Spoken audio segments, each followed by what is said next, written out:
My parents gave my room and savings to my sister's boyfriends, so I vanished from their lives and reappeared. With everything under my control, I'm a 27-year-old guy, and I always thought my family respected boundaries, until that respect disappeared overnight. I've lived on my own for a few years now, renting a small apartment downtown, paying every bill on time, and saving what I can for a future that's mine alone. I thought I had earned my independence.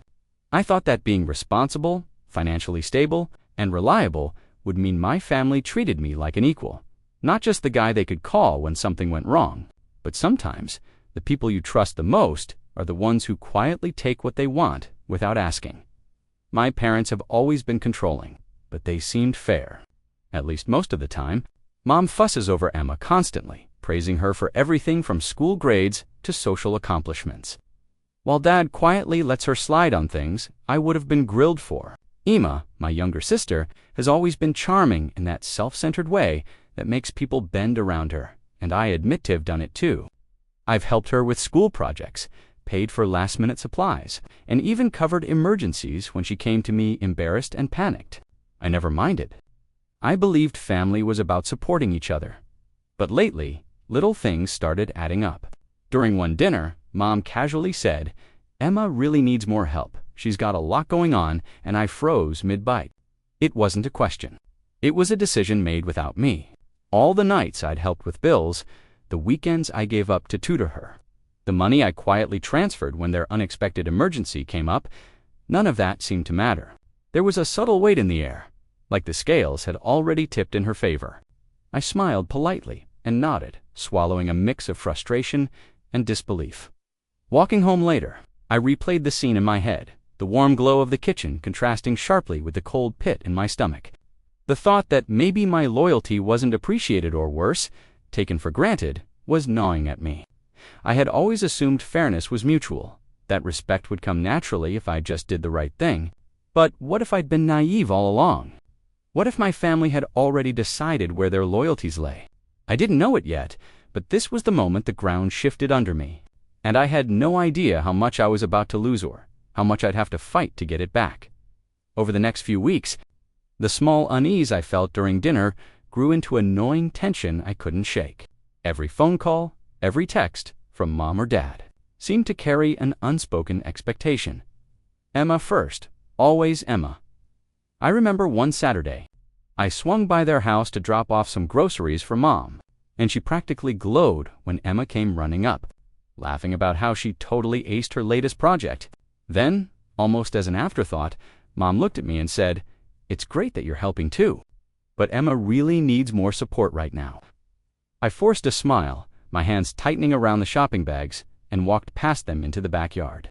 The summer air smelled faintly of freshly cut grass, but it didn't reach the chill building in my chest. Emma had always been spoiled, sure, but I thought I knew her. I thought I could handle the occasional sass or manipulative grin, but now it was clear she didn't even notice or care how much I did behind the scenes. She casually mentioned wanting to invite her boyfriend over for the weekend, and both Mom and Dad eagerly agreed, without even asking me. "It'll be fun," Dad said, clapping Emma on the shoulder. I nodded, but inside, my stomach turned. My apartment, my life, my carefully saved money, I had always assumed those boundaries were understood, untouchable. Now, I realized my family didn't just ignore my efforts, they actively disregarded them. That night, I sat alone on my small balcony, the city lights blinking below me like 1,000 indifferent eyes. The air smelled faintly of exhaust and warm concrete. I replayed every favor, every late-night effort, every dollar I quietly covered for emergencies. I couldn't remember the last time my work or sacrifices were acknowledged without a sigh, a shrug, or a subtle comparison to Emma.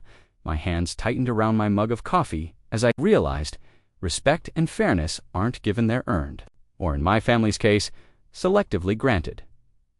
Something in me shifted that night. I felt a mix of hurt, anger, and determination settle deep in my chest. I knew I couldn't keep bending to their version of loyalty. If they thought I'd silently watch as Emma and her boyfriend took more than their share, they were gravely mistaken. I didn't know how it would happen yet, but I knew one thing. My patience was running out, and I had no idea how far this would escalate before it came to a head. I never thought a single day could shift the entire dynamic of a family. But that's exactly what happened when I walked into the living room one Saturday afternoon. The smell of Emma's candles, lavender, always overpowering, mixed with the faint scent of fast food that lingered from the boyfriend's lunch. And there he was, sprawled across my childhood armchair, scrolling through his phone like he owned the place. My chest tightened instantly, a mix of disbelief and fury crawling up my spine. "Hi," I said, my voice higher than I intended. Emma glanced up, laughing lightly. "Hey? We're just chilling." Mom peeked from the kitchen, smiling awkwardly. "He's just keeping Emma company while you're out." I thought it'd be nice. I froze. Something in my stomach twisted like a knife. Keeping company. "In my room?" I asked, my voice sharper now. Dad came into view, rubbing the back of his neck. "Well, it's a nice space, and he's helping her with some school stuff. Thought it'd be practical." Practical. My room, my sanctuary, the place I'd grown up in, filled with memories. Posters I'd painstakingly put up.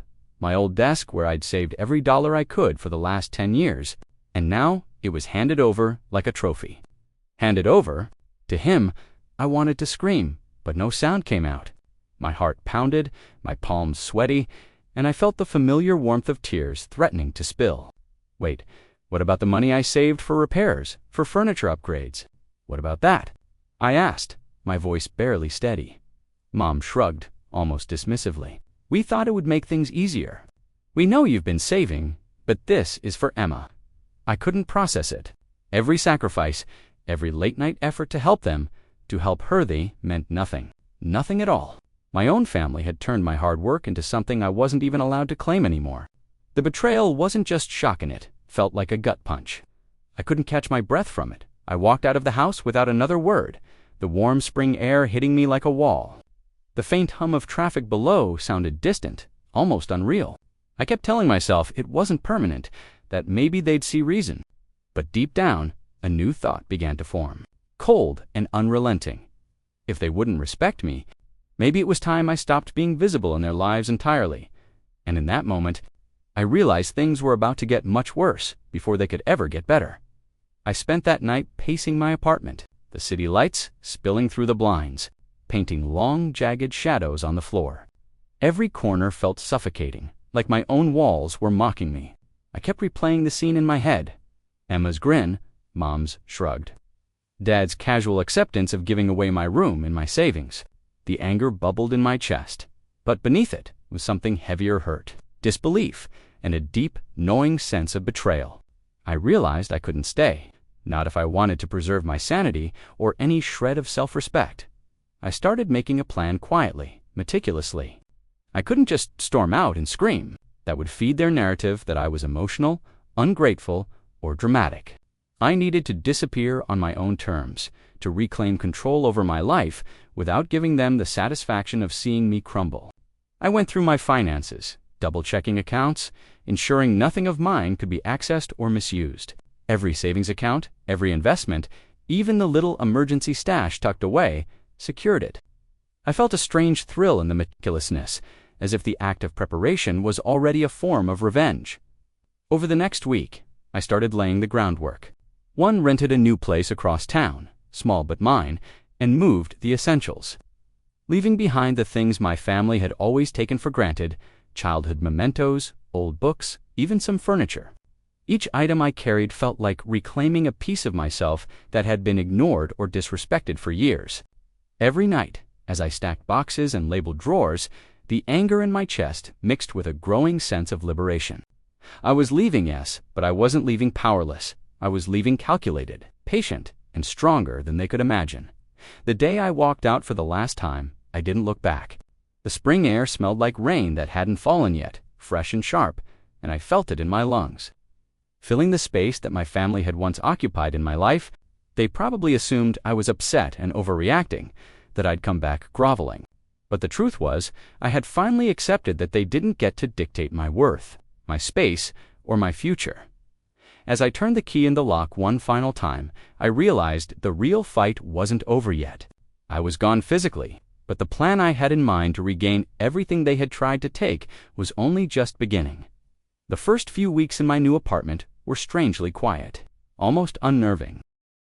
No familiar voices calling my name, no casual requests from Emma, no subtle guilt trips from mom or dad, just me. The hum of the radiator and the distant buzz of the city below. At first, the silence felt like a punishment, but slowly it became a relief. I finally had space to breathe, to think, to plan, without someone constantly undermining my boundaries. The smell of fresh paint and clean air seemed almost symbolic, like I was inhaling a life I could finally call my own. I threw myself into routines I'd ignored while bending over backward for my family. Mornings started with coffee on the balcony, watching the sunrise while jotting down goals. Work became more than a job. It was a way to assert control over my life. I started budgeting rigorously, investing in things I'd postponed for years, and even taking online courses I'd wanted to explore but never had the time for. Each small accomplishment, the first paycheck, that felt completely mine, the first furnished corner of the apartment. The first night I cooked without interruption. Felt like reclaiming a piece of myself that had been buried under decades of obligations, even socially. I began reconnecting with friends I hadn't seen in months, people who reminded me I existed outside the roles my family had assigned me. Their laughter was liberating, the casual, genuine interactions, a stark contrast to the forced politeness I'd maintained at home. But despite the progress, a quiet fire burned beneath the surface. Every achievement reminded me of what I'd lost.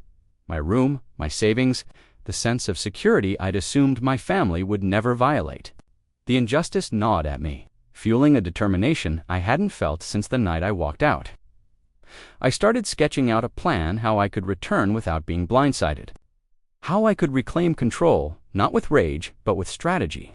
The thought was intoxicating, almost cinematic, leaving them thinking they'd won, only to return when I held all the leverage. I didn't know exactly how or when it would happen, but for the first time in years, I felt the sense of purpose beyond survival. And yet, just as I began to settle into this new life, I stumbled across something that made my blood run cold. A shocking detail about how Emma and her boyfriend had been handling my savings. It was far worse than I imagined. I was organizing some old statements and accounts, just double-checking numbers, when I noticed transactions I hadn't authorized, small at first, then larger sums vanishing into accounts I didn't recognize. My chest tightened, my hands trembling as I scrolled through the details.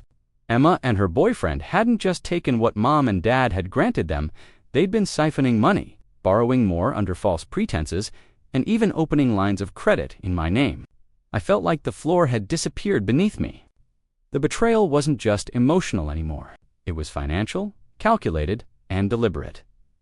I called Emma first, trying to keep my voice steady. "Hey, can you explain these withdrawals?" I asked. She laughed lightly, the sound like nails on a chalkboard. "Don't worry about it. Mom and Dad know. We're just covering some stuff. My savings, my money?" I nearly shouted, the anger and disbelief making my vision blur. Emma shrugged. "We're helping each other out. You were gone, so it made sense. Don't take it personally." I ended the call, my hands gripping the phone so tightly I could feel the plastic creak. The apartment was silent around me, but I felt every heartbeat like a drum in my ears. This wasn't a misunderstanding. This was exploitation. And somehow, in all their supposed fairness, my parents were complicit by omission. They had given her the green light without ever thinking about the consequences, or maybe they didn't care. I sat down at my desk, the cold surface pressing against my palms, and realized something crucial. I couldn't just keep living quietly and building my own life. I needed leverage, strategy, control. Every late night, every careful saving, every disciplined choice I'd made since leaving was suddenly part of a bigger plan. I wasn't just going to reclaim what was mine, was going to make sure they understood exactly what they'd lost by underestimating me. But the shock of this discovery hit me hard. I felt a wave of doubt, exhaustion, and even fear. How far would Emma and her boyfriend go? Could I really outmaneuver them without risking everything I'd built? The thought of walking back into that house, confronting them, and taking control seemed almost impossible. And yet, I knew I had to. And just as I was starting to map out my next steps, a call from Dad came in, and his voice was warmer than usual, almost casual, like nothing had happened. "Hey, we were thinking about you coming by tomorrow. Emma wants to show you something." something. I had a bad feeling that whatever awaited me would change everything. I didn't want to go back. Not really. Every instinct screamed that walking into that house meant stepping into a trap, into a world that had consistently ignored, belittled, and exploited me. But I also knew that staying away would let Emma and her boyfriend continue unchecked. And worse, let my parents believe they'd won. I needed to return, but on my terms, quiet, calculated, invisible, until the moment I had control. The next day, I knocked on the door, keeping my expression neutral. The familiar scent of Mom's cooking hit me first, oddly comforting, yet bitterly ironic, given everything that had happened. Emma answered immediately, a bright smile plastered across her face. "Hey, come in. We've got a surprise for you." Her boyfriend lingered in the background, smirking, confident that the territory was his. I stepped past her, nodding, letting the false calm I cultivated mask the storm brewing inside me. As we walked into the living room, I let my eyes casually scan the space.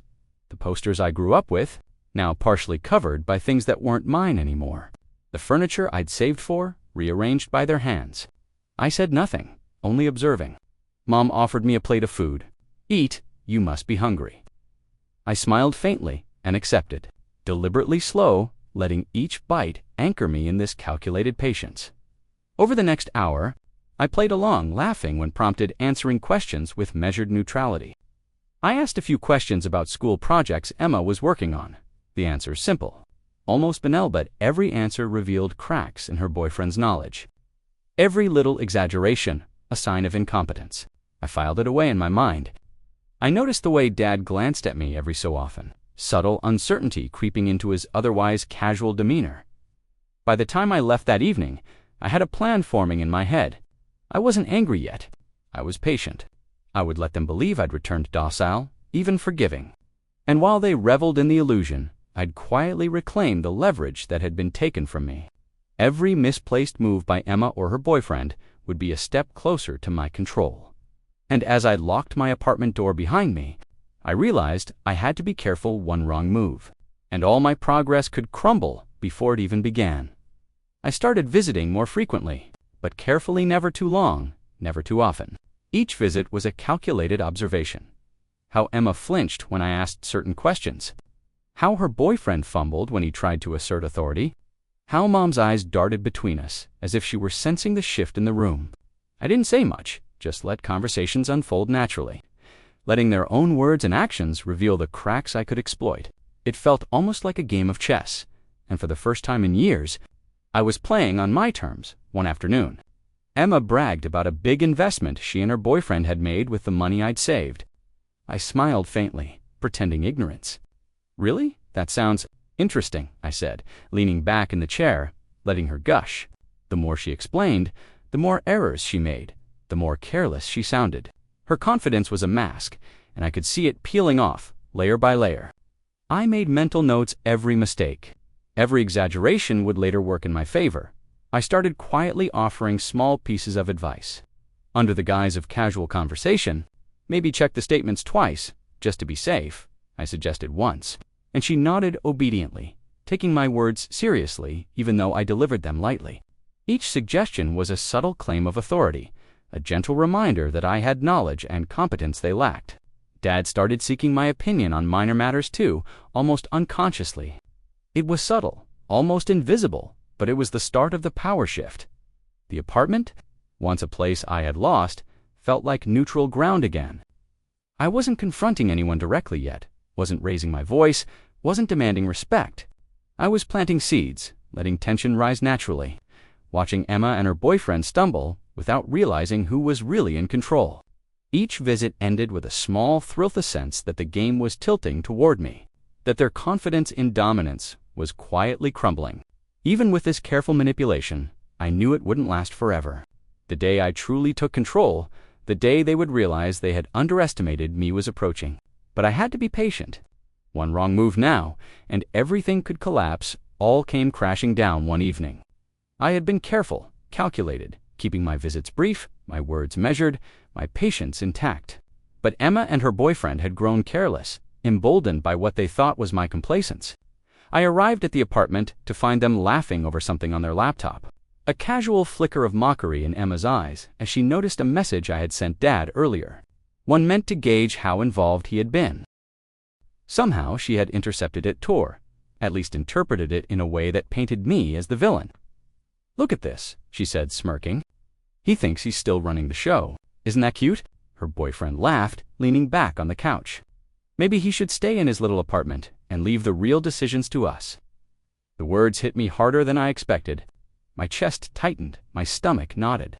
It wasn't just the insults, it was the realization that I might have underestimated them, that maybe their arrogance could undo all the careful planning I'd done. I felt the familiar sting of helplessness creep back in. The same feeling I had the night I discovered my room had been taken and my savings misused.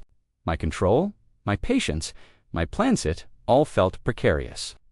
Hanging by a thread, I left that day without a word. Walking through the darkened streets with the damp smell of rain in the air, my mind spinning, doubt clawed at me. Had I been too soft, too patient?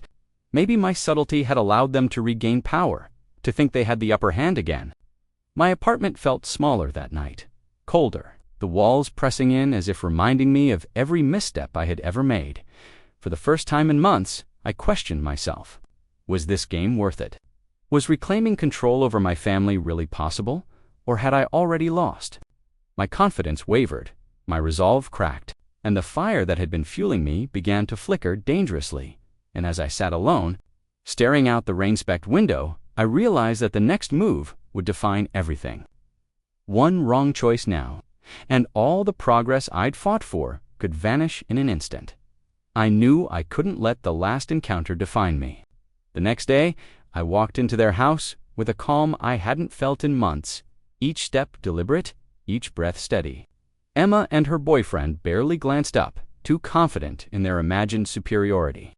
Mom and Dad were bustling in the kitchen, completely unaware that the dynamic had shifted beneath their noses. I let them settle, letting the silence build, letting the tension simmer. I didn't speak at first, just observed, letting the weight of my presence do the work. Finally, I addressed the elephant in the room. "Emma, can we go over the finances for a moment?" My voice was low but firm, neutral enough that it sounded like concern rather than accusation. Emma froze. Her boyfriend tensed. Even Dad turned slowly, eyes narrowing in curiosity. I pulled out the records. I had meticulously documented every withdrawal, every mismanaged transaction, every credit line opened in my name. "I noticed a few irregularities," I said, letting my gaze settle on both of them. "And I think it's important we clarify everything before it goes any further." Their faces shifted as panic replaced confidence. "Well, it's nothing really, just some mistakes," Emma stammered, the casual arrogance gone. "Mistakes that cost money I saved for years," I countered calmly. "Mistakes that I think deserve attention." I let the silence stretch, watching their discomfort grow. Even Dad started shifting uncomfortably, realizing for the first time that his hands weren't as clean as he thought. I wasn't yelling. I wasn't pleading. I was simply asserting control, letting the facts speak louder than words. By the end of the conversation, I had outlined a clear plan for restitution, boundaries, and consequences. Emma and her boyfriend sat, stunned, realizing the leverage had shifted completely. Mom and Dad looked at me differently, the respect they hadn't given now impossible to ignore.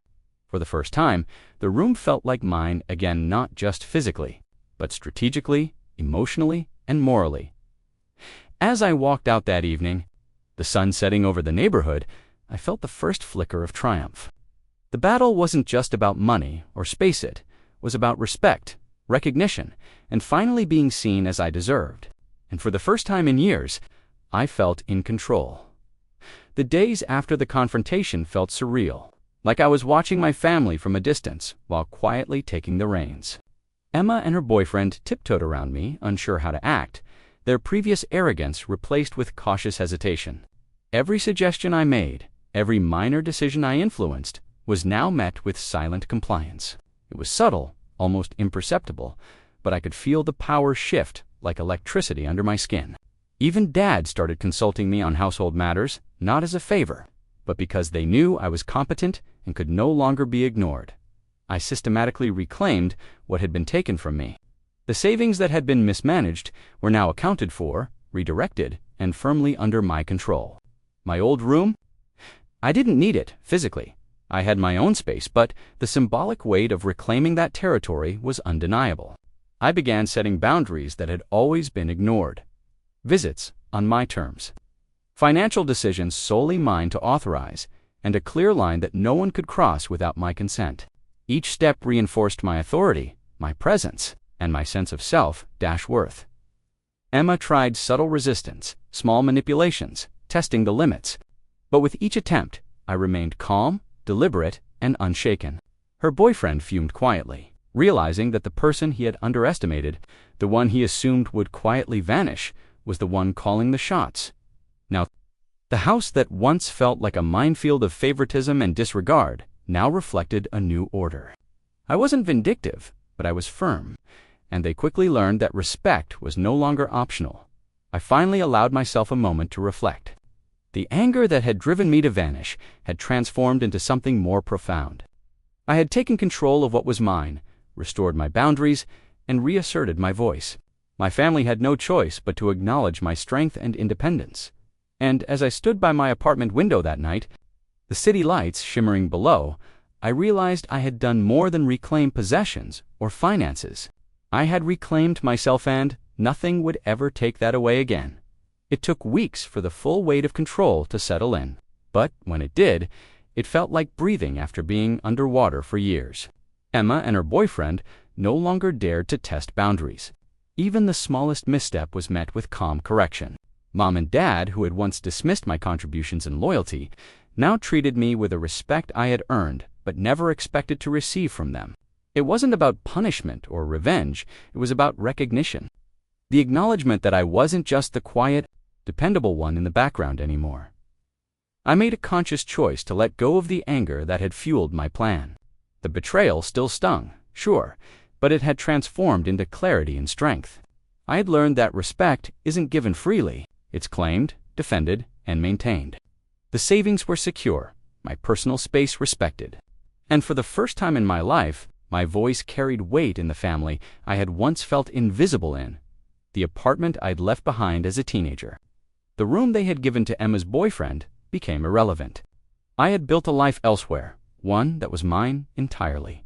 I even started small projects I'd postponed for years, investments, hobbies, friendships that reminded me I could thrive outside the world that had underestimated me. My parents watched, slowly learning that the person they thought they could control had become unshakable, independent, and undeniably in command. Sitting alone on my balcony that evening, the city lights twinkling like distant stars, I realized something important. I hadn't just reclaimed material things or authority. I had reclaimed myself. Every boundary I set, every decision I asserted, every quiet moment of strategic patience had led me to this place of empowerment. I was no longer reacting to betrayal. I was shaping my life on my terms, and nothing, not favoritism, not entitlement, not manipulation, could take that away. And in that silence, with the cool night air brushing my face, I felt it for the first time in years. Peace. Real, unshakable, and entirely mine.